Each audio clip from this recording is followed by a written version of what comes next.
Is this yet again reflective of, because I'm trying to think a little bit sideways here with my thought process, because we've talked a lot about them, buying at the top, selling at the bottom. Now, if Alibaba does recapture a lot of value, isn't this just yet another indictment of Masa-san's timing? Because it doesn't necessarily benefit SoftBank all that much to have sold when they did, considering where Alibaba could potentially go now.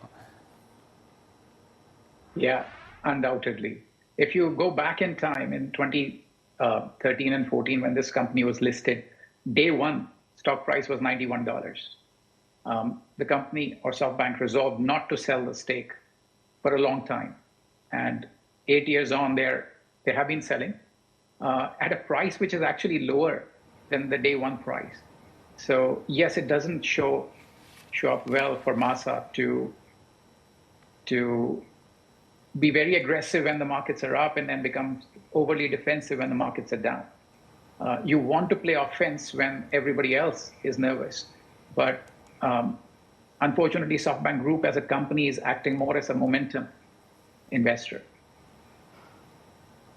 And how does that make you feel as an analyst who's been covering this company for a while? So this is, once they got, overloaded on WeWork, this was October 2019. Until that time, I was also a fan of the company and what they used to do. But that, to me, that shook me off so much. Since then, it's a trading stock for me. It's no longer a long-term investment. A long-term investment is Sony for me in Japan, one of the best managed companies. This one is a trade. So anytime they're doing buyback, which is they're buying back their own shares, I want to be on the same side as they are, because the stock downside goes away and you have an asymmetric risk reward, more upside, less downside. The moment they're not doing buyback. Yeah, complete your point, then I'll come in. No, please go ahead. No, because I wanted to take up a question on Sony, so I want you to complete your point on SoftBank.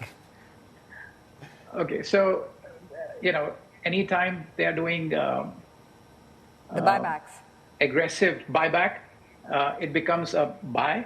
If they're not doing a buyback, it's a hold or a sell. We did downgrade it to a sell in November. Then when the stock fell to close to my target price, which is 5,200 yen something, we upgraded to hold. So there's not much of a downside. If the stock were to fall closer to 4,500 yen or 4,000, I believe SoftBank has enough cash to then go announce another buyback. And that, to me, either you go long the stock after they announce a buyback, or even if the stock starts to approach in that direction towards 4,000, 4,500 yen, it may not be a bad thing to be long at that point in time.